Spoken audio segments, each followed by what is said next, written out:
everybody. That's right. It's me. It's Lorelai, your host this week. Here to talk about games, all things games, and even more games. That's right. It's episode 71 of the Gamesline podcast.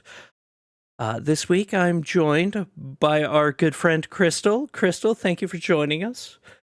Hello, I'm glad to be here to discuss video gaming. All of the games. And Nikolas as well. Nikolas, hi! Hello, I'm you. Oh, they flipped me around. Yep. We flipped you. It hurts. Oh, God. Oh, no. What? What's going on? Yeah. I'm in pain. I'm in so much pain. Oh, no. The You're in flipping. pain? No. Oh, no. I need to make a real actual thing. I keep telling myself to do it instead of this dumb icon. Hey, if it works, it works, and it works. So, you know, well, we've got fun images. And we're all alive. This time we don't have the token real person of the group, and that's true. So that's what I gotta do. I gotta get like one of my little 3D models put together, like make a little GIF or something of them in a room and use that. So that way there can be a pod with me, John, you, and Rose. So it's him next to a bunch of 3D models of like anime characters. Oh yeah. I just sit in a room surrounding myself with cool art of lesbians. And it is always wonderful.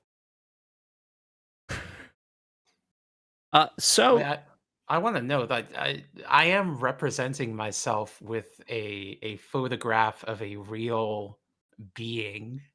True. So in some ways, I'm closer to John than to Lorelai. Very true. You are a cool bird. Every podcast needs a cool bird. Every website. If you don't have a cool bird, what are you? IGN? They don't have a cool bird. We do. Yeah, IGN stands for Idiot Ground Normies, because they don't have anyone that flies. Idiot Round Normies. That's... No, Idiot Ground Normies. Oh, Ground Normies. I was like, yeah, what? Where's the G? I was confused for a second. Oh, yeah, IRN. Oh. So I understand the disparaging connotations of idiots and normie, but what does ground mean in that? They don't have birds. Yeah, exactly. That's the defining feature. Oh, that's true, because birds are in the sky. Exactly. Yeah, they'd be interesting. So let's just get right into let's just get right into the podcast, shall we? You guys want to start with news or talking about what we've been playing? You're the host, Lorelai. You're right, I am. We're going to start with just, hey, let's get the news out of the way first things first. In the news this week, there wasn't a ton of like really big stuff. There was some that really caught my eye. So Ubisoft canceled a frickin' post-Civil War Assassin's Creed with a black protagonist because they got scared by the backlash to Assassin's Creed Shadows. And I am so fucking sad as the resident like Ubisoft game liker of the group, and I like the Ubisoft open world kind of format that they, you know, it scratches my need to collect stuff itch. I'm so sad. Like, what a bunch of cowards. But that could have been such an interesting game. A follow-up to 3, which is everyone's least favorite Assassin's Creed, except for mine. I like 3. I liked 3 a lot, but yeah, going to just like from what's the word? Just like cowardly, like just being cowards is like such a sad thing. How is it too controversial for the moment to fight the Klan and you know that kind of shit? It's like it's it makes me mad. It's certainly a marker of the chilling effect of the current surge of racism in the United States. Like where just how the fact that it's now controversial to fight racism is wild to me. Well, you see, we live in a tumultuous political climate. Well, if we don't want to upset anyone, here's the thing: people don't want politics in their video games. It's not an art form. We gotta please grums or whatever the hell. I don't know. Like, there's no what argument you can make for it, even when bullshitting it. That isn't just immediately facetiously. We want to get money from racist people. Yep. Sorry, Yep. you really cannot be more specific than just for political reasons without immediately making it obvious how awful your motivation is. But then without the like anything more specific, it reads as immediately the most awful thing. It's kind of funny that they just back themselves into a corner by making this decision. You can't really describe it in any way that isn't immediately the worst thing possible. It's kind of impressive. Yeah, it's one of those things that is just there's one thing I kind of respected about Ubisoft in a way. It was just like they didn't run from things when they were and them just like, "Oh yeah, we're we've got our ownership group with Saudi Arabia now. And the Assassin's Creed banner is all under that. And so, we can't do it. We're fucking cowards." Would you say that Ubisoft didn't run from things previously? I mean, kinda. They, like, usually when people were shitty towards them, they just responded with, "Oh, fuck you." Uh, even if, and I mean, they responded that way with everything, including the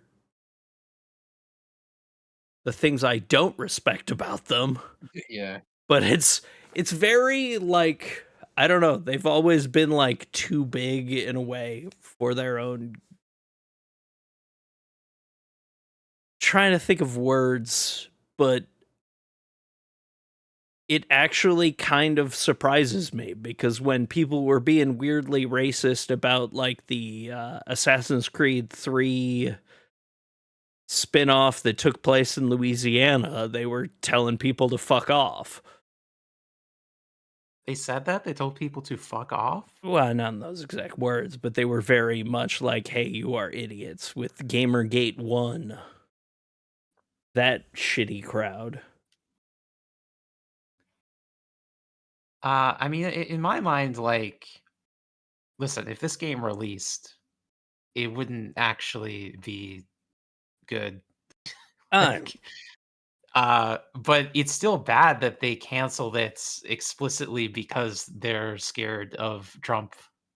yeah, that's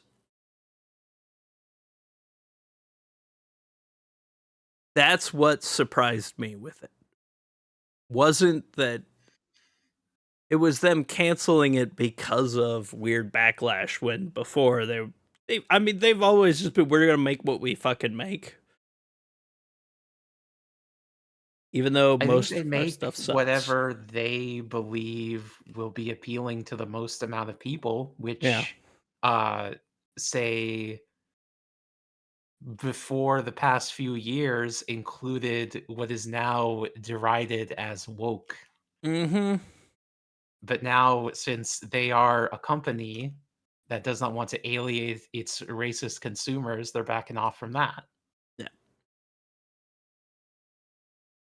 Like this thing makes me mad because it's, as I said, like I'm like the resident like Assassin's Creed liker. How was Shadows? Shadows is great. Like Okay. I don't think it's like the best game that takes place in Japan of that kind of thing this year, but it's the best Assassin's Creed game since Odyssey. I So don't mean to be rude, but that's not saying much. no, it's not. I thought Valhalla was dog shit.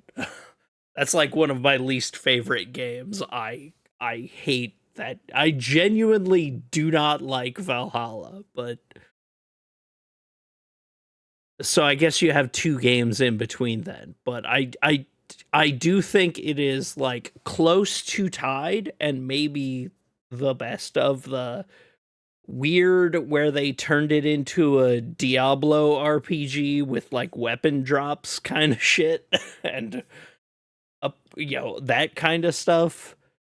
It might be the best of those cuz it gives you like ways to play the game that are distinctly different. So if I want to just run into a building and kill everyone as violently as possible, I can be Yasuke, and if I want to play Assassin's Creed, I can switch it up. And I don't know, I had a lot of fun with it. It gave me a good 80 hours of fun this year that I I guess don't you can't ask for regret. more than that. Like I regret my 80 hours with Valhalla. I don't regret my time with Shadows. Like I think writing wise, they actually hired people and actually got a gameplay styles that were fun. Were a lot more fun than the last few games have been.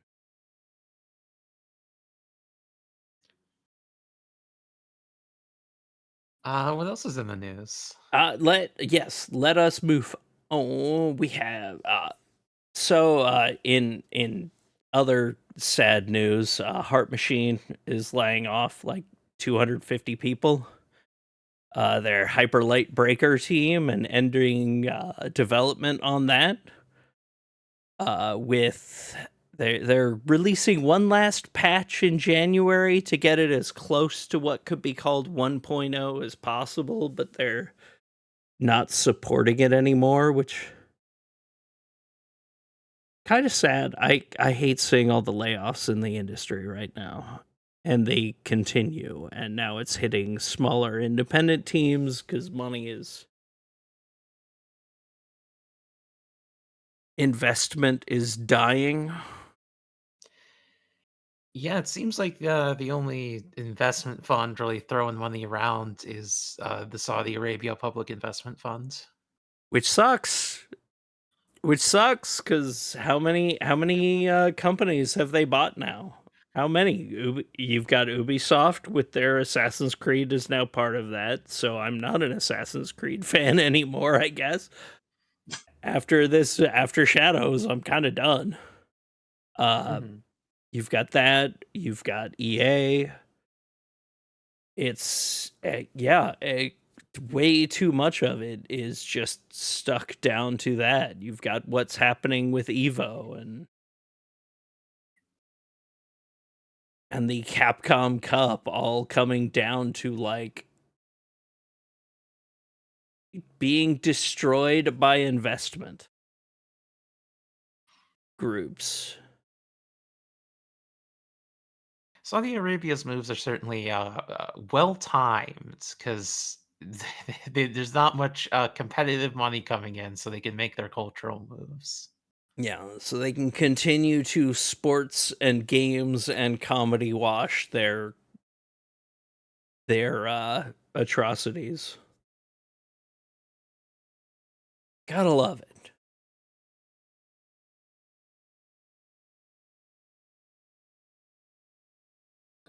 Give me some good news, Lorelai. Okay, yeah, I'll get. Anything that Sorry, isn't Nicholas, were you saying sad. something?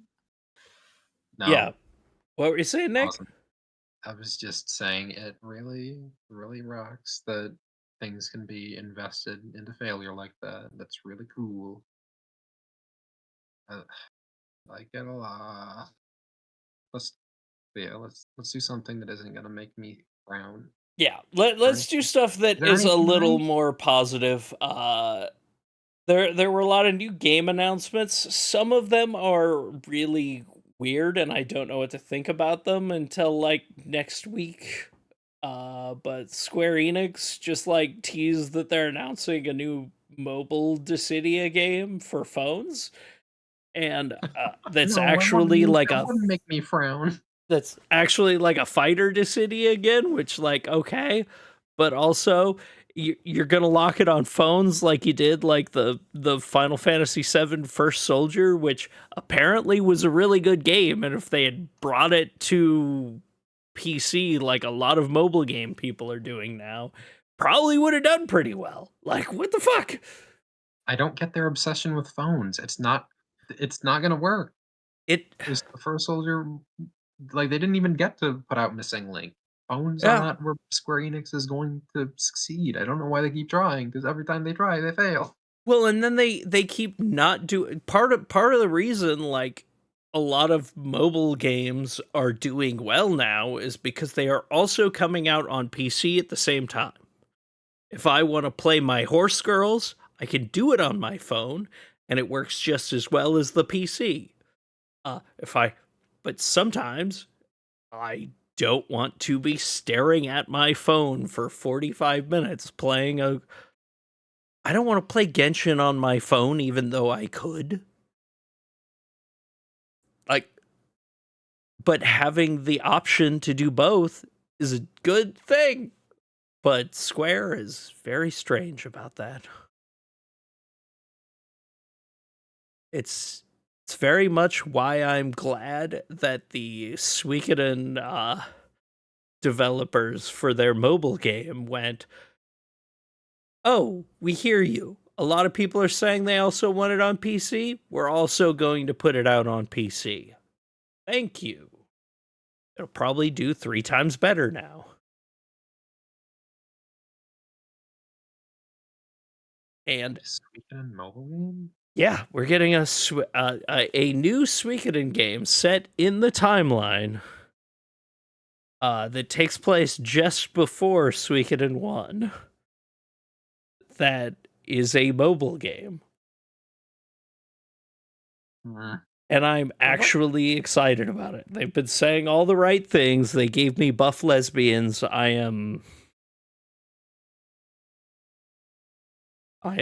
a Suikoden game. What do you think is motivating Square Enix's aversion to putting these games on PC? I think they are dumb. Yeah. I This is legitimately Square. I legitimately think it is because the people in charge, they see money in mobile and how much money mobile is bringing in. And for a while, that was the biggest source of income for Square. But the games they release dry up and they stop supporting them, and then they just shut them down altogether. Usually within a couple of years, so people stop spending money on them almost right away because they just fully expect them to be canceled in 2 years. So why spend money if I can get enough currency just by doing my daily login to keep playing? Like, it's your Final Fantasy VII one that they have going is absolutely grotesque with its monetization. It is always popping up on your screen, buy this, buy this. And yeah, that just pisses people off. Like, people like there's a reason Cygames makes $1 billion cajillion dollars, and part of that's because they don't flash on the screen every 2 seconds to buy something. it's Square games are almost as insufferable as Activision ones.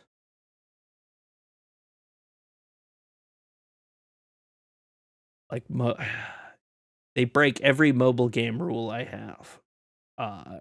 And also in the news, we're getting a couple of new fighting game things. First of all, Dragon Ball FighterZ is getting an update in October with a new character after 4 years. Wait, let me guess. Let me guess. Is it the Goku? It is a Goku. Ooh.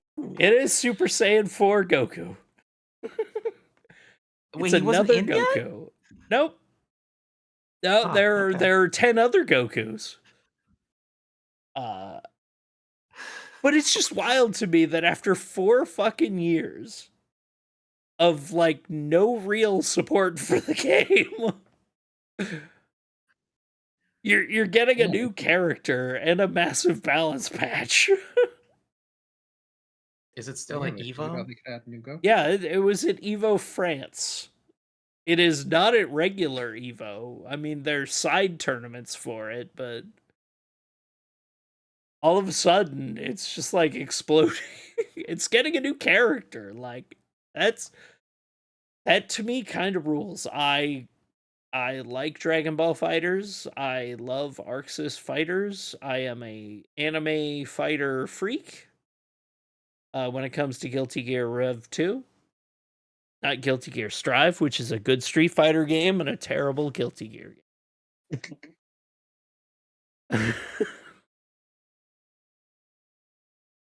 But it's just it's Strive. yeah. Huh? I love Strive. But it's not a Guilty Gear. It's a Street Fighter. It's a good Street Fighter. All my characters didn't have their funny moves from Plus R. It made me sad. I know. When my game flow didn't flow like Rev 2, I was like, "Oh, wait, this is a Street Fighter." And then once I saw it that way, it's a really good fighting game, but it's wait. This Super Saiyan 4 Goku is from Daima? They Yep. put Super Saiyan 4 in Daima? Yep. Okay. It's just so fun. Like it's just like we're adding a 10th Goku to the game. And I'm like, fuck yeah. Give me all the Gokus. And it makes me happy. And then we're also getting a Avatar: The Last Airbender and Korra fighting game from the publisher of them's Fighting Herd. I don't know if it's the same developers, but I am excited about some more what's the word? Very not shovelware, but like these discount games. Not Shovelware. discount, but you know, more affordable video games. $15 Bargain on bin? sale in the Yes. eShop. Yes, like your bargain kind of games. Hey, we can release a.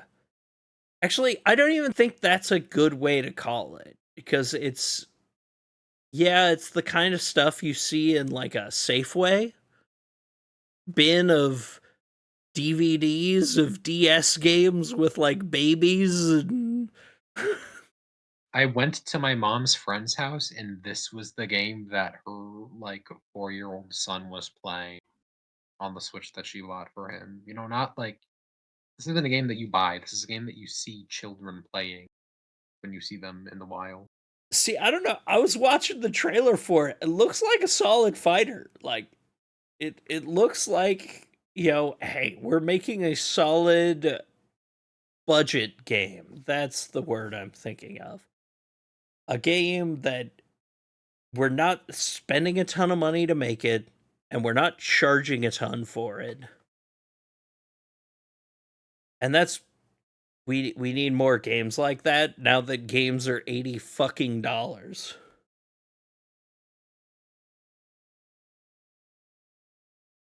It's interesting to me that the subtitle of this game is The Fighting Game. Yep. Well, yeah, they're never gonna make another one. It's gonna sells net impact number. It's just like an interesting prioritization of clarification for the consumer. This is a fighting game. It. Yep. It's kind of, I mean, it's nice to see. Like, it definitely, as cheap, as God, it really is just the fighting game in a bad font, isn't it? Oh, that Yeah. is entertaining. Like, that is honestly, what's the word I'm thinking of? Perfect.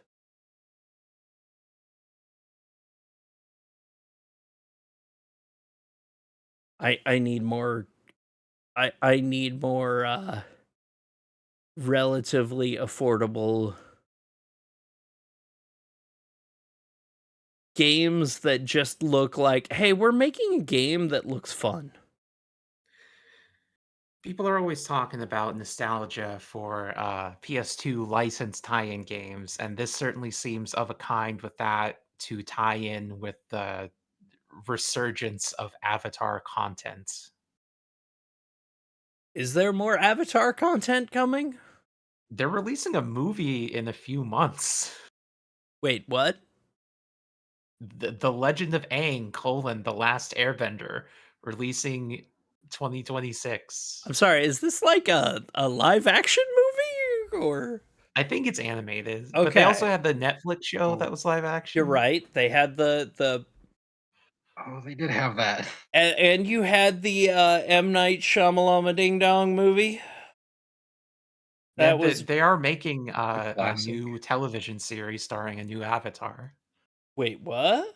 Okay. Yeah, it's post-apocalyptic. Whoa, okay. Interesting. I normally I pay attention to stuff like that, considering my partner worked in animation for a lot. I've got a lot of friends that work in animation. I have been out of the loop, I guess. And now I have stuff to look forward to watching. But yeah, no, it's nice to see like companies giving us a good like probably $30 fighting game.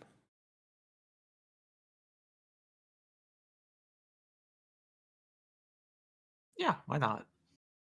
Yeah, it's the kind of thing. Hey, it's got a story mode. I'm always interested in fighting game story modes, and I could, yeah, I'll probably end up snagging that because I like fighting game. And if it is the devs of them's fighting herds, that game was shockingly good. No business making a My Little Pony fighting game as good as that was.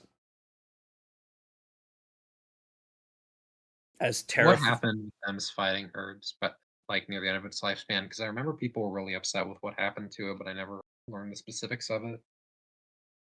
It had a lot go on, and it did get like progressively worse as they added stuff. They kept adding just like broken stuff, Hmm. but it was still like, they know how to make a fighting game. So maybe we will get a more good. Uh, and the final thing in the news, it's just a rumor, but hey, they're probably making Illumination's probably making a Donkey Kong movie. Are you excited for more Seth Rogen Donkey Kong?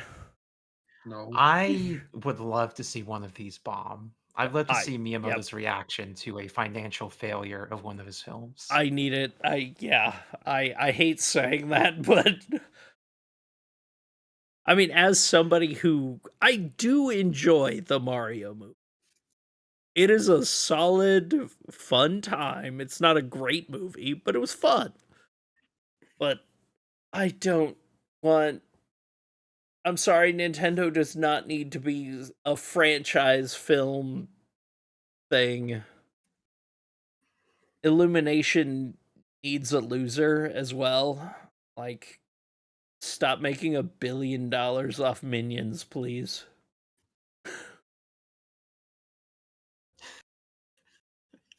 Minions are kind of funny though. Yeah. Hey, look at the banana. They They're say saying, banana. "Banana." Oh no! I hate that I know exactly what image you're fucking talking about. I hate it. Banana. Oh god. Oh god. I just feel like there's more artistic merit to the Minions than there is to the Donkey Kong movie. No, that's actually true. Like, look, Minions are Unfortunately, popular for a reason. People make fun of it all the time, but they are like when it comes to kids movies, they are genuinely like good. no. Yes. You disagree, Nicholas? I don't know what the last Illumination movie I watched is, but I don't think there's been a single one that I've like enjoyed on any greater merit than, yay, these are colors on my screen. Yeah. No, I do think they do a better job than a lot of kids movie stuff at putting things in that a parent can go get a chuckle out of without it being like some weird subtle horny thing half the time.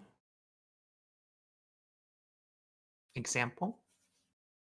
I just think of oh god, what was the some of like the like kung fu pandas and stuff like that where they'll include jokes in there for the parents that nobody would get, and it's like a subtle dick joke, and it's like barf.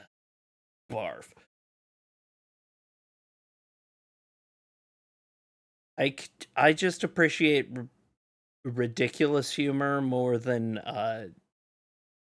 just haha double entendre. Mhm.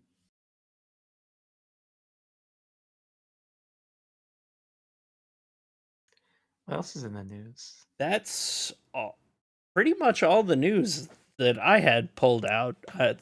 Like it's mostly all rumors. Like Target and Walmart in a lot of places pulling Xboxes and stuff like that, which I can see being a thing that's happening, but can't confirm. But it makes sense the way fucking Xbox is like, hey, your PlayStation is an Xbox now. It's certainly been a very drawn out exit, very different from Sega's exit, Yeah. where they just announced it. Just hey, we're making games now. We're not making consoles anymore. Oh, they're not making games either. Yeah, Yeah. we're Wait. selling games we already made Yeah. now. What have you Yeah. been playing? The Xbox stuff is so weird because you have watched them the last 2 years especially, every advertisement has just been like they went so hard on Game Pass that their console just does not exist anymore to them.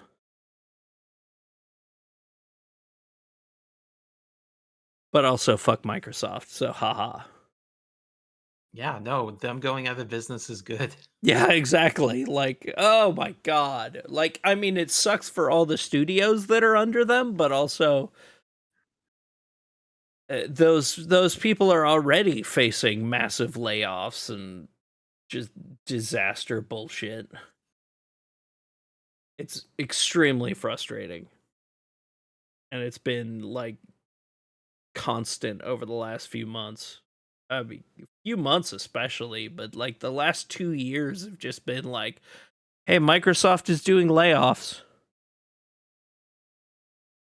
Hey, Microsoft needs another 1% to add to their shareholders, so they're firing 20% of their workforce. Let's fuck off. Yay.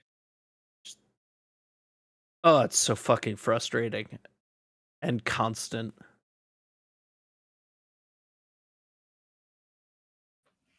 But yeah, that's the news. The news sucks. An escalation of tragedy. It really kinda is. So let's actually just get into the fun stuff now. Nicholas, what have you been playing this week? What have I been playing this? Oh boy. Well, I feel bad that I keep talking about like how do I put this? Cheap like internet slop style games. Like last time it was FNAF World, and this time it's Plants vs Zombies Fusion, which is just like a fan game which has a lot of effort put into it that you see like a bunch of like meme videos of on like fucking Twitter and everything. But like there's not like anything to talk about there. It's just a Plants vs Zombies fan game that has a shit ton of like weird ass mechanics added to it. Like if you've ever seen any gameplay of the original game, it's okay, here is like the plan that slows zombies down, and it does only that. In this game, it's like, yeah, here's the cryo system. Plants can inflict cryo points that have a chance to freeze zombies, but they can also inflict chill points. If a chilled plant attacks a cryo affected zombie, it will deal additional chill damage. Like it's so much weird mechanical shit added onto such a simple game. But I think that makes it really funny that they revealed that Plants vs. Zombies 3 like finally went into its newest like beta release sort of thing, and it's just doing fusion exactly. It's just ripping that fan game off. I assume because of how popular it ended up being on social media, and also the fact that they had no direction for the game. Like this is the 17th beta soft launch, it feels like. Oh So it's god. really funny. Yeah, it has been in hell for like I think 5 years now, genuinely.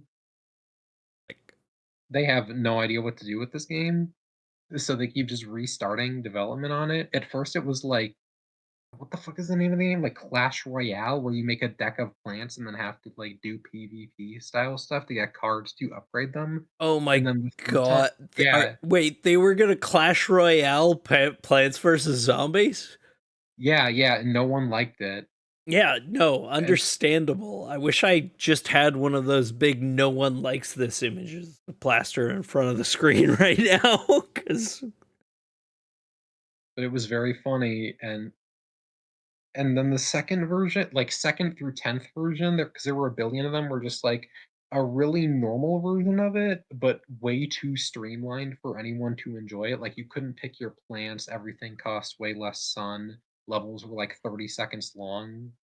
It was really weird. And then this one, it's just like fuck it. We're just gonna copy this fan game and we're gonna make our own game that I don't well, I get the decision behind it because they're creatively bankrupt, but it's really funny to see that they were like, all right, so we've been simplifying and mobile gamifying this game for years. This isn't working. Let's do that with like the most mechanically complex thing anyone has ever done with this franchise and not even be subtle about it.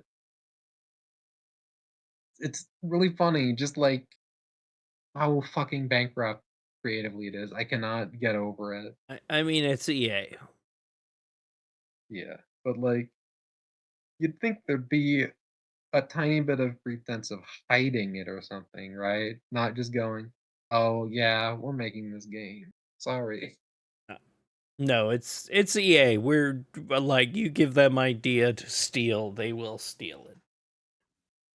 This has been going around a bit lately. I remember a few weeks ago, Nintendo announced their version of Cobblemon. Oh yeah, that's right. Can anyone think of a third example? Oh god. I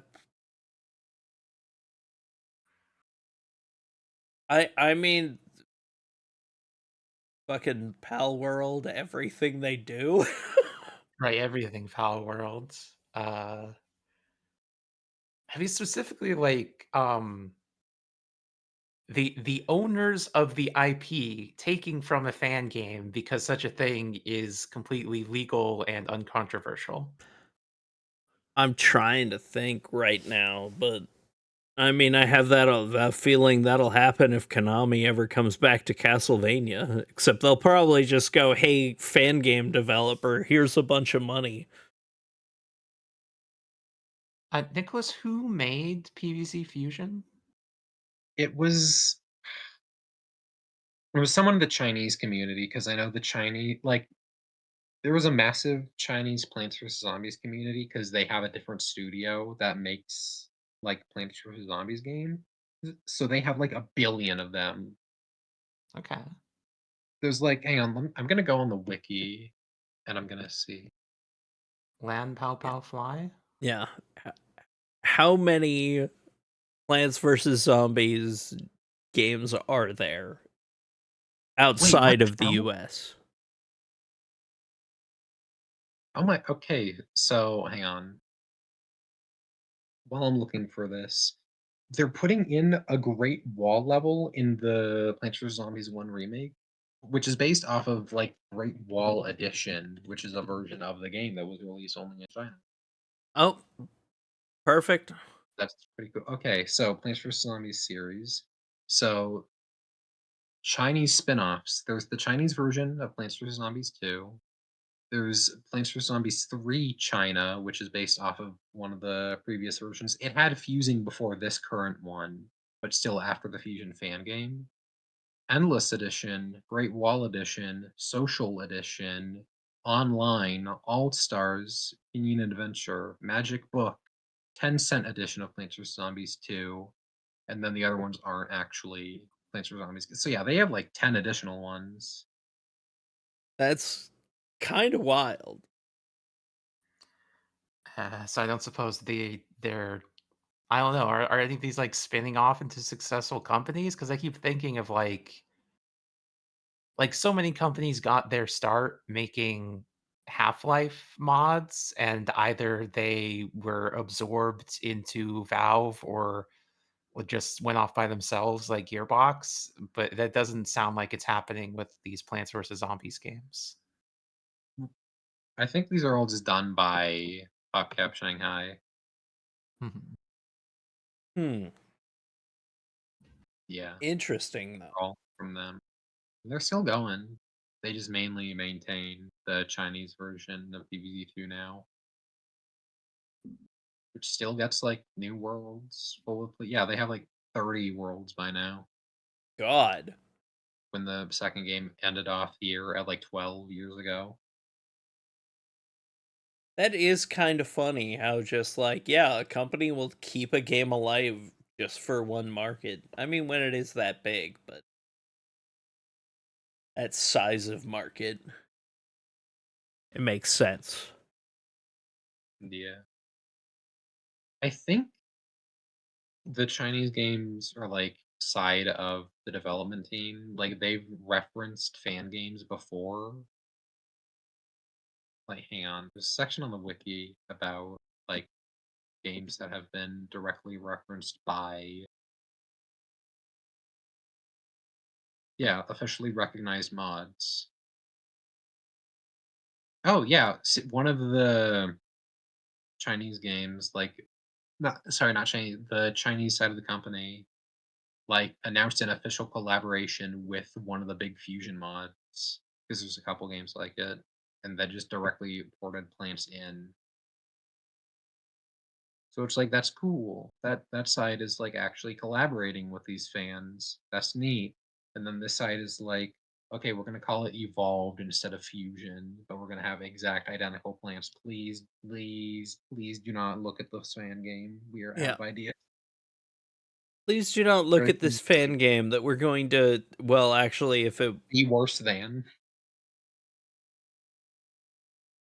I don't think they're gonna do anything to the fan game. Yeah, I hope But not. Final save, I can't imagine, especially since it's a Chinese like started one, and the Chinese side of PopCap seems to like fan games and that concept. I could be misinformed though. You. Interesting. I hope you are not misinformed. I like to hope that some companies are reasonable with fan created stuff. That companies aren't the Pokemon company.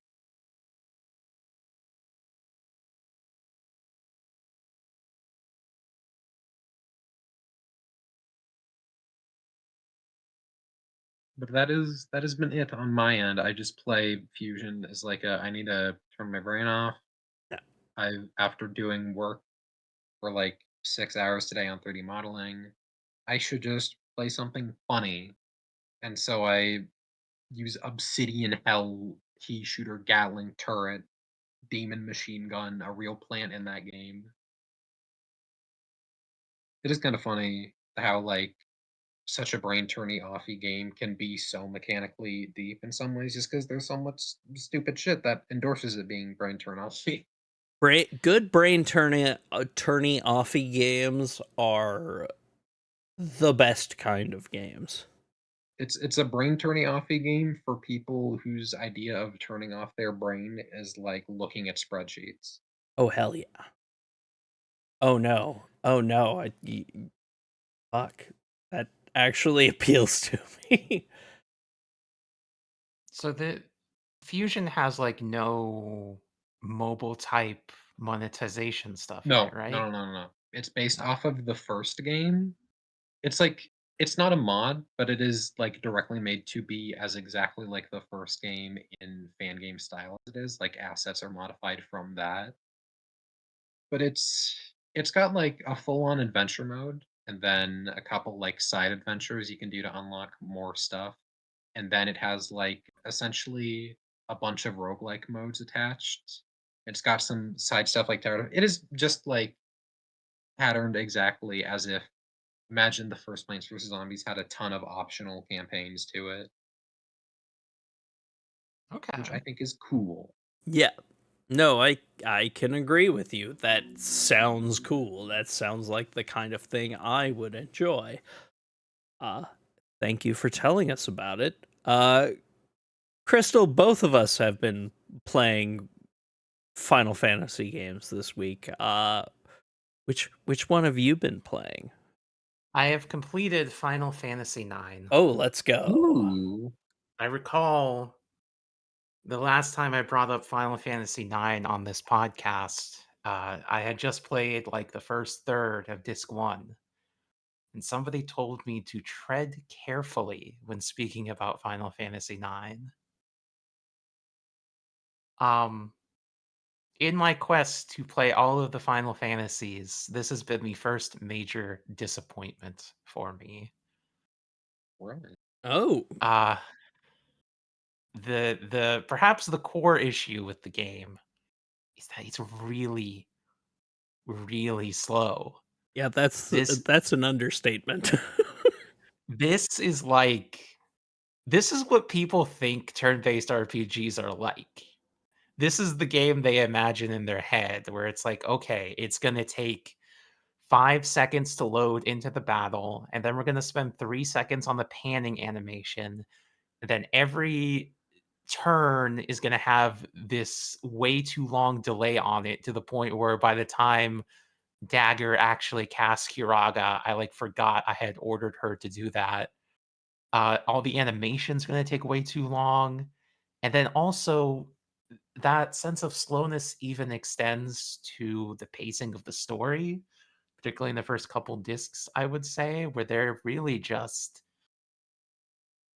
It feels like they have about as much story in this game as, like, Final Fantasy IV, but Final Fantasy IV is 12 hours long, and this game is, like, 45 hours long. Yep. So, everything is just really stretched out, and, like, there's this weird you can feel a sense that maybe the direction on this game was not as tight as it could have been, because some scenes, like joke scenes, will get a lot of focus. Like, oh, here's our little Scooby Doo routine where nobody can like communicate the right message to each other. But then some important scenes will happen off screen, like when Vivi confronts Kuja, and then that confrontation just happens somewhere else, and Vivi comes back and's like, "Oh, here's what Kuja told me." It's like, why did you skip past the juice? That would have been an interesting scene to see. That is my biggest problem with the game as well. It has parts I love. I think it has the best card game.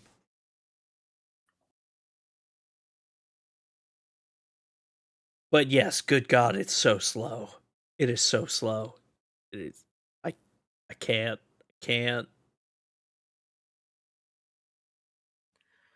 Nicholas, you played Final Fantasy IX? I played some of it. I remember getting to like the desert where they were Mhm. talking about like some giant tree or something. Yeah, yeah, the big tree. Yeah, I don't feel like I got too far in, but I enjoyed what I played of it. It felt very like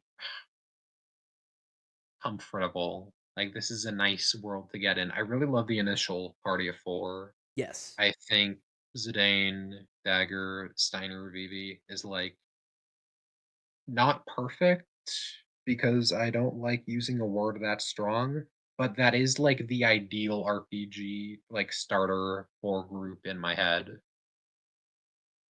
That is I really, really love that grouping and their interactions. I especially love Steiner. That guy is very funny.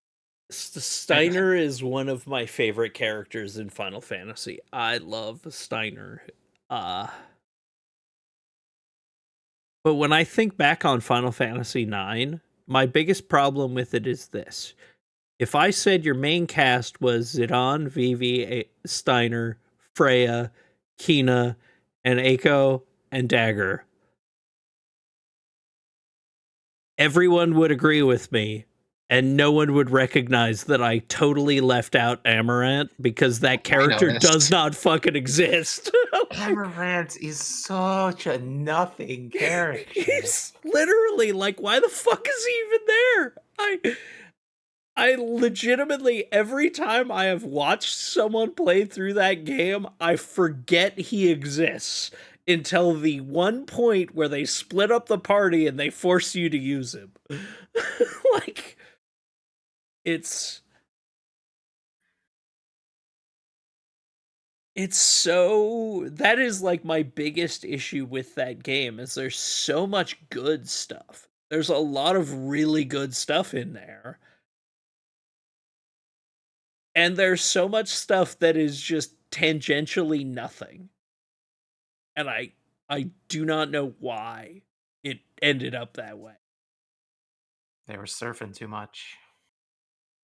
Cuz like everything about Vivi around Vivi is great. Everything around Vivi is great. Freya Mm. is really cool and Steiner rules. How do you feel about Kina? I love Kina.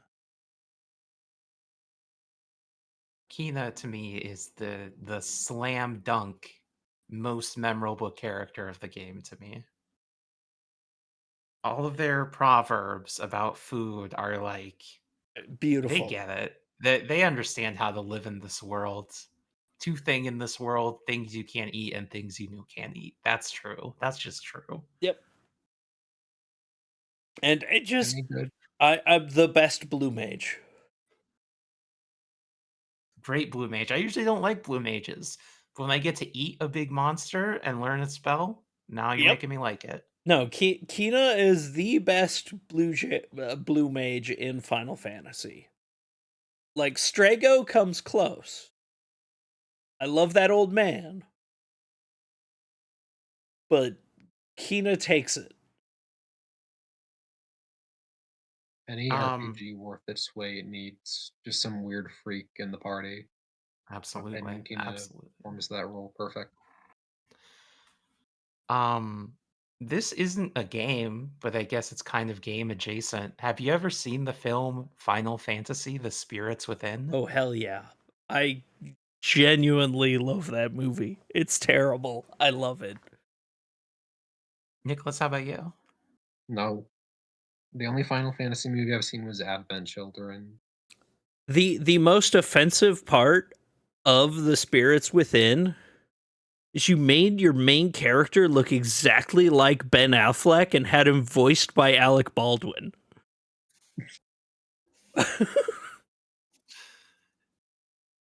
Does he look like Ben Affleck? He does. Fucking look at him. That's one Ben Affleck looking motherfucker. I think if you are doing any kind of play through all the Final Fantasy projects, Spirits Within is like required viewing because it does feel like a culmination to Sakaguchi's era of Final Fantasy. I think that film is often unfairly criticized for like not being Final Fantasy enough because it Oh, doesn't have any chocobos or castles. it's so Final Fantasy. Oh my god. It's so Final Fantasy. It has like all of your typical Final Fantasy themes. It has like the magic woman connected to the earth in a way no one else is, and you got to restore balance to nature, and the highest enlightenments can be found with a fusion of science and spirituality, and the bloodthirsty military guy is really motivated by personal trauma. It's like got all the Final Fantasy stuff. Yep. I I have a soft spot for that movie. I went and saw it in theaters 4 times. It looked so Really? cool. It blew my mind. Like having a whole movie of Final Fantasy cutscenes. This is what the future could be. And now that's just a regular Final Fantasy game. It does look so cool. I don't think I really appreciated how visually influential it was to the 21st century because like yeah, every blockbuster movie will have scenes of uh 3D models pretending to be real people. The Mass Effect draws heavily from the science fiction stylings of Yeah, the spirits within. I God, I genuine yeah, I can't complain about that movie. It's Is it good? Yes. Yes. I mean, well, no. Is it good? No. Yes. Is it good? Yes. It's literally like it's floating the line, like it's like towing the line where I see why people don't like it, but also I fucking love it. Like it's interesting thing cuz yeah, like there are so many like the first time all the glowy ass monsters break in and stuff, just shit hits the fan and it's genuinely looks so cool. Yeah, it's the faces in that movie were not mocapped. They mocap like the broad movements, but all the facial animations are hand animated, which I think gives it a very characteristic style. And I do like that it is also the origins of Square Enix trying to make their digital models into actual models in the funniest way possible. Yeah, if you read some of the interviews and paratext and people writing magazine articles about this movie at the time, there was a lot of hubbub about synthespians, the digital actors of the future that will replace real actors. It's so funny. It's beautiful, And genuinely like that sentiment has now like come back around with the fools who desire AI actors because they'll never have a bad hair day and they'll never make a problematic Twitter post. And it's like, yeah, oh, and they will this literally the same thing was being if said if 25 years ago. if you need your actor to be a virgin. It's like what the oh god. Oh. It was such, I'm sorry, the new stuff is creepy. The old stuff is genuinely like it had a genuine like funny charm to it where they had like the character doing interviews with people and stuff like that instead of like they just had people doing interviews in character as the characters instead of like it was so weird, but charming, and now it's just like barf. Gag. Right. It was still, like made by people and not by an algorithm that's just trying to be hit the tags that it's been tagged with. It's God, I did not expect to be talking about Final Fantasy the Spirits Within. It's I don't believe in so bad it's good. I just think this movie's worth watching. I see I am that same way. I I do not believe I think there are movies that are if a movie is so bad it's good, it's good. Like I Yeah. genuinely think Jim Cotta is a good movie, even though it's ass. Because there's a charm and an earnestness to it that works. People who try to make so bad they're good movies, all of those movies fucking suck. I'm looking at you, Sharknado. Fuck you. You are not fun. You are not good. You are just dog shit. Like, I I have opinions about movies, and my opinion is that movies are good if they're good, and they're shit if they're shit. And there's no such thing as so bad it's good. It's like Sakaguchi is a guy who really truly genuinely believes in like the promise of technology and the ability for like new technologies to enhance artistic expression. But he also believes in other things, he seems to also have like some kind of genuine religious belief in Gaia theory and like the recycling of spirits. And you can very much feel that through the like FF7, FF9 spirits within thematic trilogy. Mm-hmm. And I think like those other genuine beliefs have been lost. And the modern version of Spirits Within is all belief in technology. Oh god, I do not want to see what a modern Spirits Within would be. I ugh, ugh. Like now it's just nightmare inducing because everyone would like the current Square probably would use AI for everything and everyone would have that exact same like kind of gross AI face. Yes, genuinely, I have like a physical, intense disgust response to AI generated images. They look wrong. I oh god, it like even when people are like, haha, I'm making a funny AI image to dunk on this, I'm just like, no, you fuck you. It just looks like shit, and it makes me want to puke, and I hate you. No, it's funny. I'm No, doing it's it not. ironically. It's funny. It's No, not funny. It's it's never not funny. It's never funny. AI is bad. AI art is bad. AI art should be.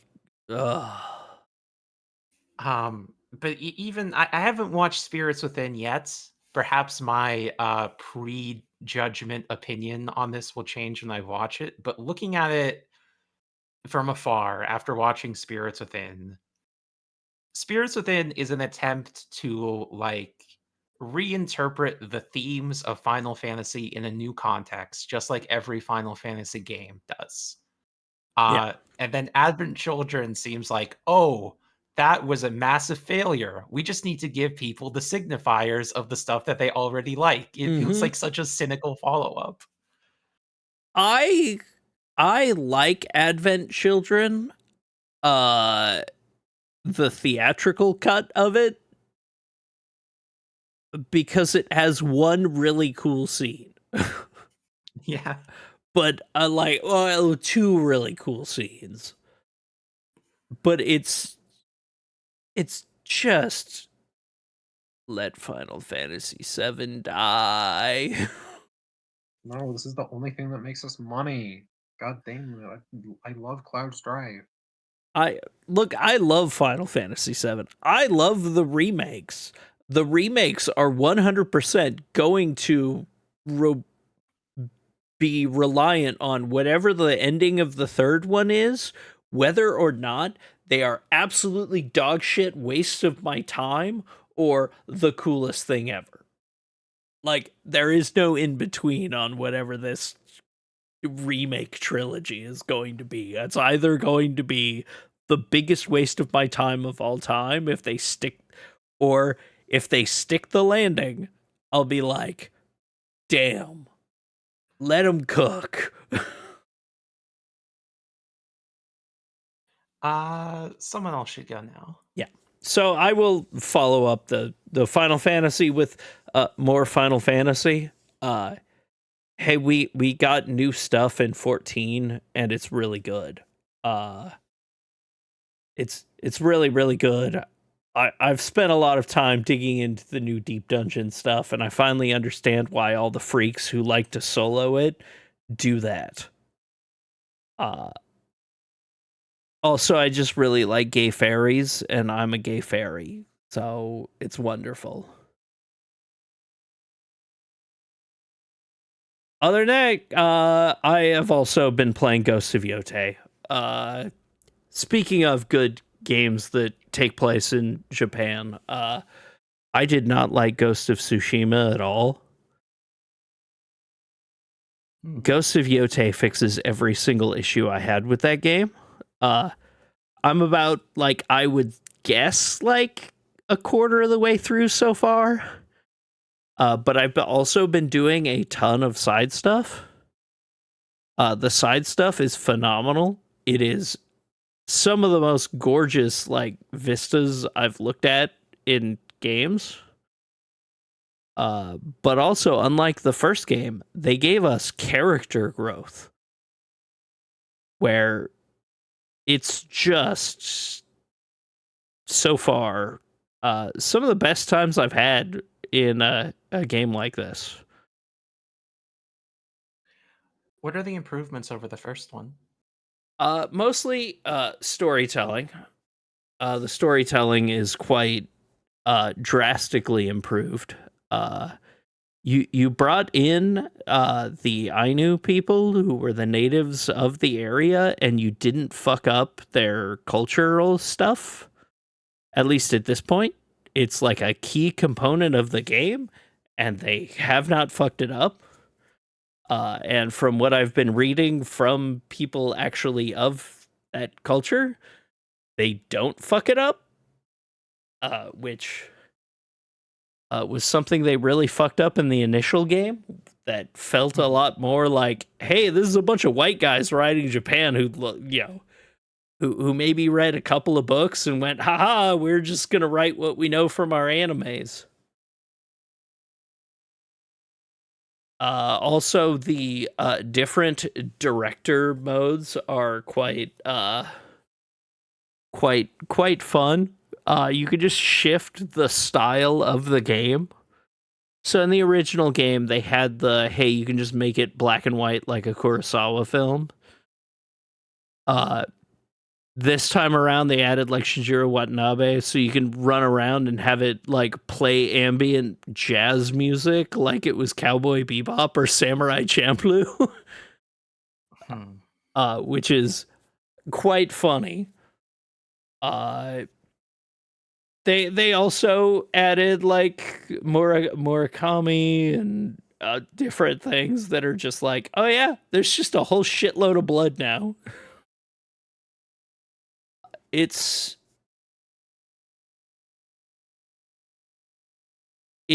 a much better realized version of the original game, and also doing the collectibles are a lot less insufferable, where the original, it felt like a bit of a pixel hunt sometimes, until late in the game where you got the ability to like have the wind guide you to everything you needed.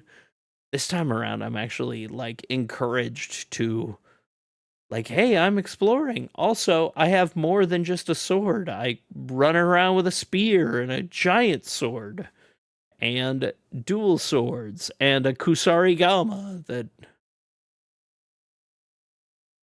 man, every game needs Kusarigamas. They feel so good. Feel so good. What makes them feel better than a sword? Honestly, whipping around a big ball on a chain that just knocks people the fuck out feels really good. Just having different methods of dealing with every kind of attack that feel different, whereas the original, it was just, hey, you have your 4 stances and which one you are in has an advantage over the other one, over certain weapons. So your opponents had all these different weapons, but you run around with a sword. Whereas now it's like, hey, I've got that guy has out a Kusarigama. Okay, I'm going to get out my spear. That person has a sword and shield. Okay, I'm gonna get out my Kusarigama and I'm gonna use the ball to just explode his fucking shield. The combat feels so good. And then if you level it up, you have a little wolf companion that you can have different ways it summons, and it leads to the most comedic like images in video games. And it has fucking killed me multiple times just because I started laughing my ass off as like I'd refill my energy with a sake bottle, and then it gives you the empty sake bottle, and if you throw it at an enemy, there's like a 70% chance that the wolf companion will just come out of nowhere, just like jump from the side of the screen onto a dude. And it's just like so perfect every time. I have never laughed as hard at a game as I have this one at some of the times where like, oh yeah, I'm just assassinating this dude, and then you'll see your wolf jump out of nowhere and assassinate someone else. It feels so it's so nice having an animal companion that is delightful every time he shows up.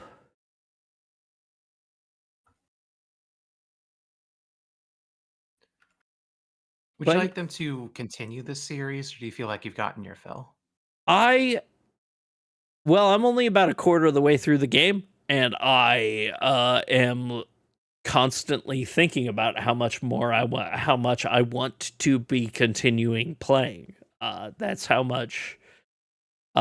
So if they actually do it as well as they've done this one, yes, I'm excited for them to do more, especially if they improve as much as they have over the original. Because as I said, part of the problem with the original was it felt like a bunch of fucking weebs doing what they thought a samurai thing would be and kind of failing at it.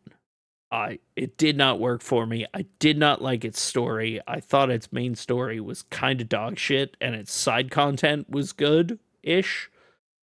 But this time around, if they continue the quality improvements, the next game will be one of the best. Just incredible. It also helps that Atsu is 10 times more interesting of a character than Jin. What's Atsu all about? Atsu starts all about revenge and is all about revenge after watching her parents killed in front of her and being left for dead. It's the usual, hey, we killed your family and left you for dead revenge story. Mm-hmm. But then she has character growth. So as the game goes on, it starts being less and less about revenge and more about, yeah, we can't let this like psycho take control. This monstrous jerk who's killing farmers and, can't let him take, it becomes more about like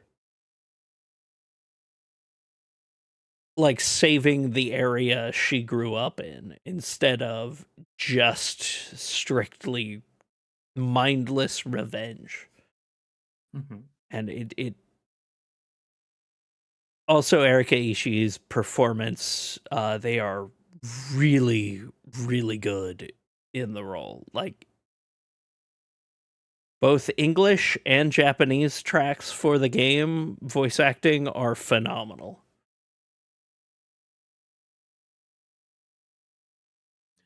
Would you say this could stand up to a Kurosawa samurai film in narrative? Look, I won't say it's a Kurosawa film good. Okay.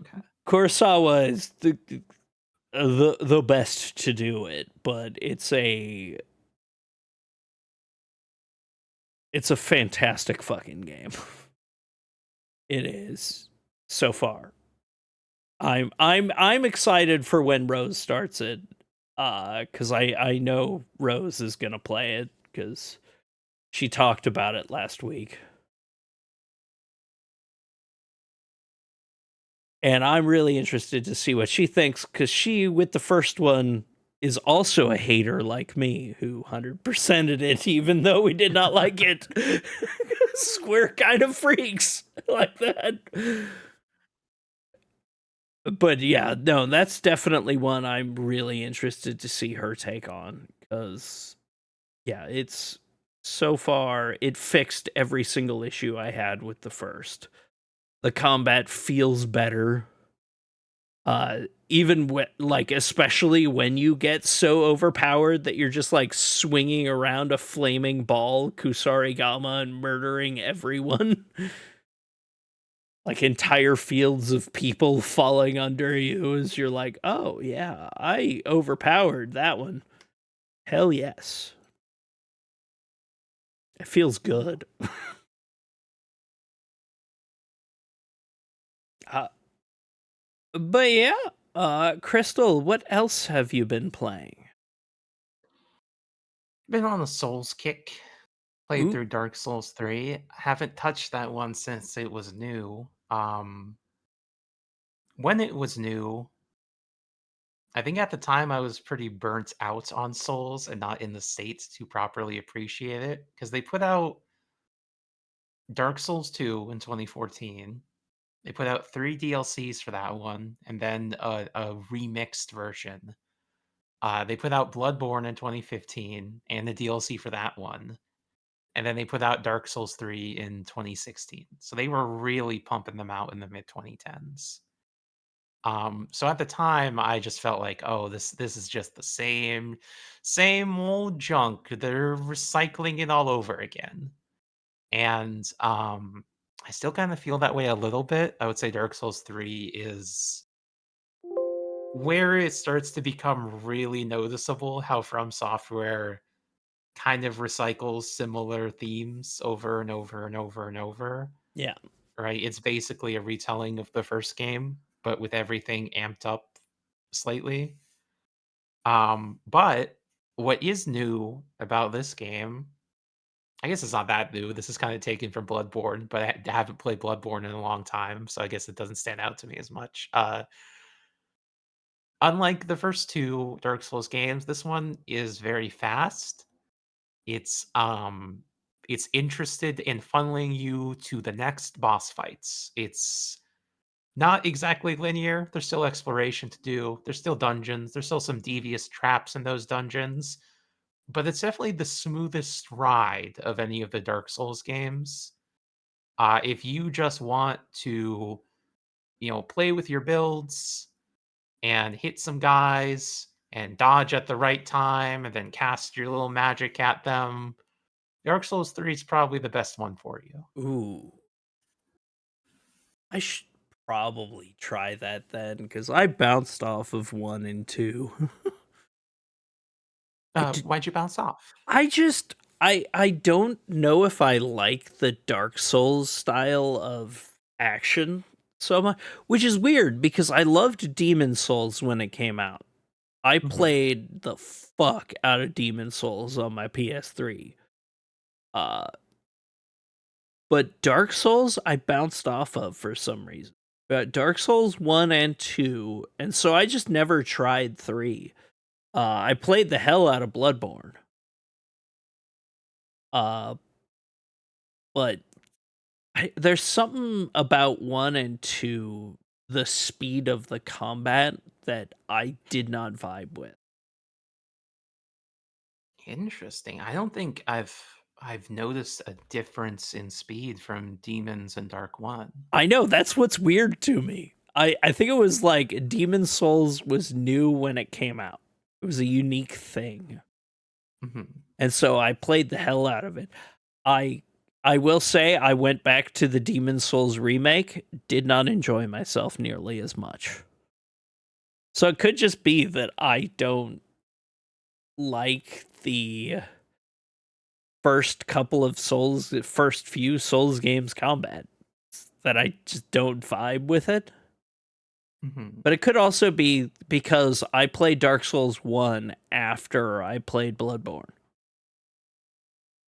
Oh, there you go. It's gonna feel slow to you. So all of a sudden, yeah, that they just didn't feel as good. I still need to jump into. I have Elden Ring. I still have yet to play it. Elden Ring is just kind of an open world Dark Souls 3.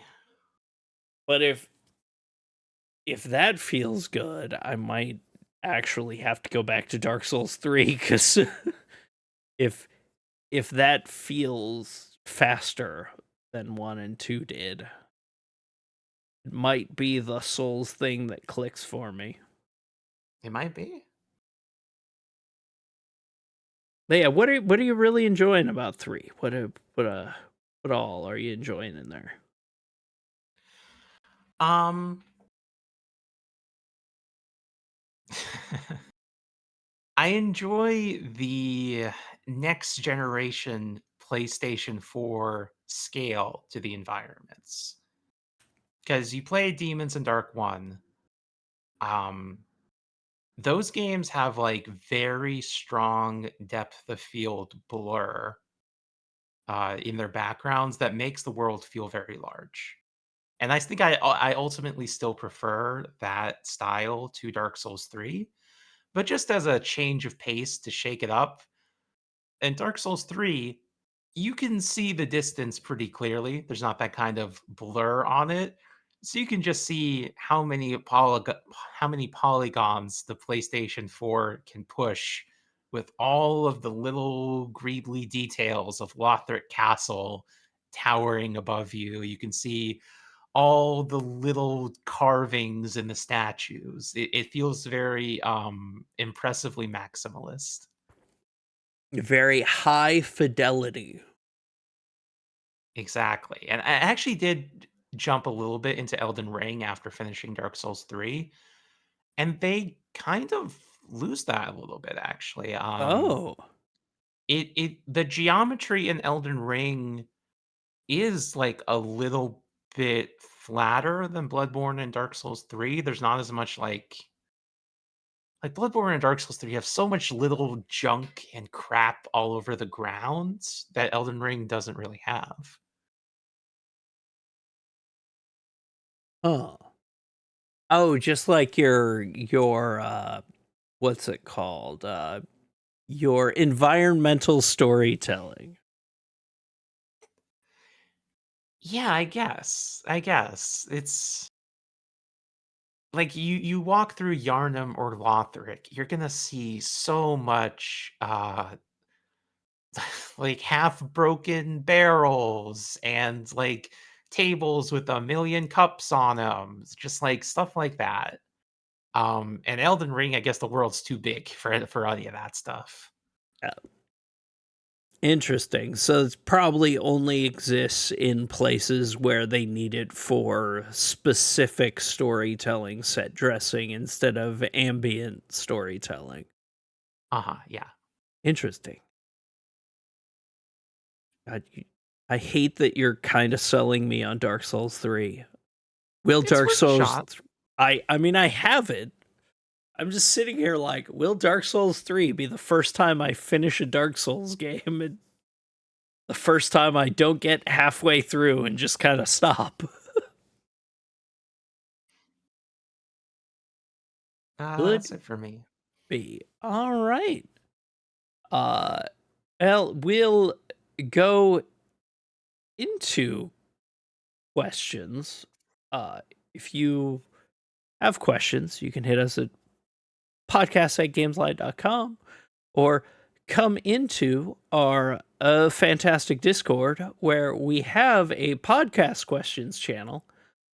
If you are also watching us live, you can ask us questions in the chat. The only question we have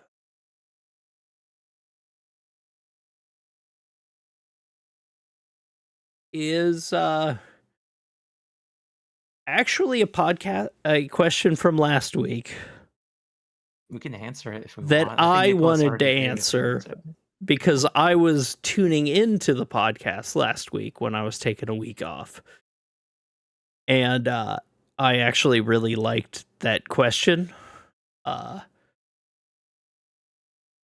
comes from Gue, who was achievement-focused play and the completionist approach to games have been a common on and off topic in gaming circles, and I've begun to see them again in discussions around Silksong, being a Metroidvania.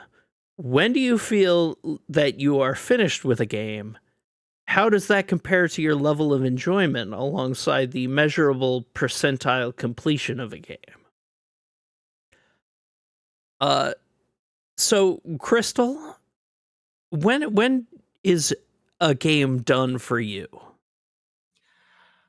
I used to be such a completionist. I used to get all the little collectibles because I felt this like obsessive compulsion within me that something about the game will be revealed to me if I do this. I will gain some kind of deeper appreciation if I see 100% of the game instead of 85% of the game. And what I've come to realize in recent years, and this feels like such a liberation to realize this, is that it's simply not worth it. If you are not getting paid to finish a game, you should drop it the minutes that you notice yourself getting bored or otherwise like not being enriched by it anymore. If you're just like caught in a dull hypnosis, play something that actually like makes you feel something. If you think about picking a game back up and that thought fills you with dread, like, "Oh, I can't believe I have to do that," then uninstall the game. It's not gonna be worth it. It will be worth your time to play anything else. God, yes, like kind of exactly that. Even games I enjoy, I am not an achievement hunter a lot of times. I talk on the podcast constantly about how much I love Game of the Generation Neo 2. Neo 2 is a fucking awesome game. I will never get the platinum because there are multiple trophies that require you to do things that I do not enjoy in that game. So fuck that. If you ask me to do like 10 minutes of a thing I don't enjoy, or even an hour, I'll be like, okay, whatever.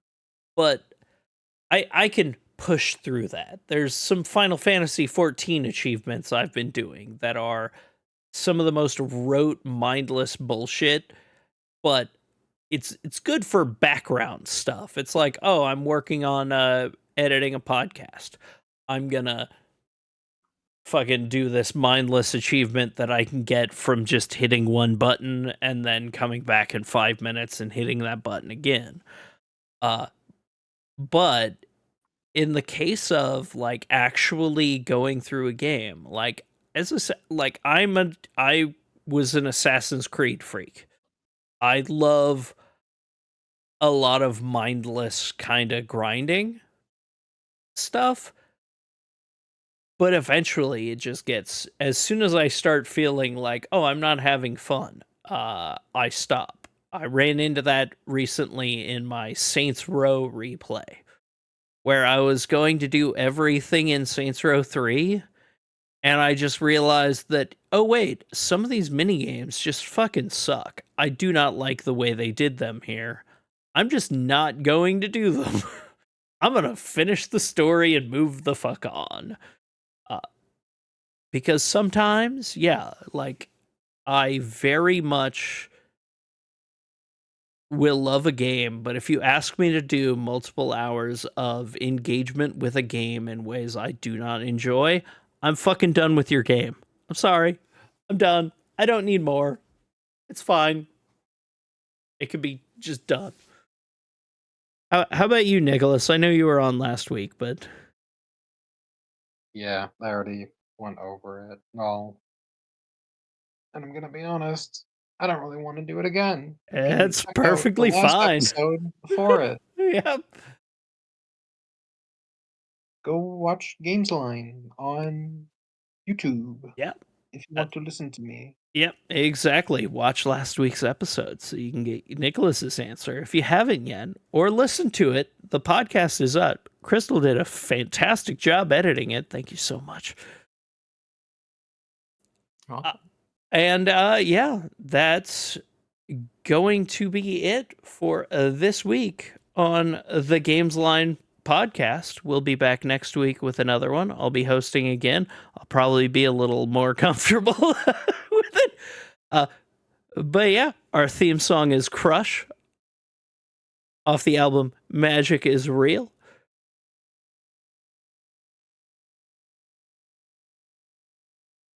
Oh my god, by the band Melt Channel.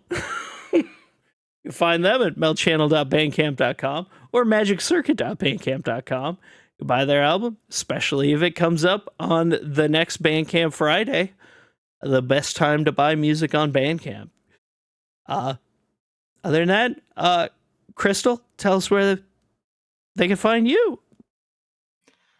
Arcane Crystal and bluesky.social, audioentropy.com for other podcasts I am on.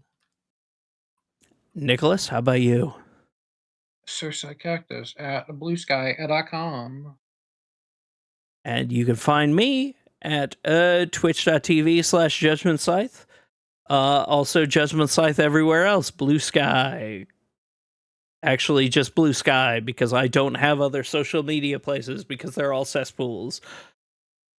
Anyway, have a good night, everybody. It's been fantastic. We'll be back next week. Bye! Clap, clap, clap.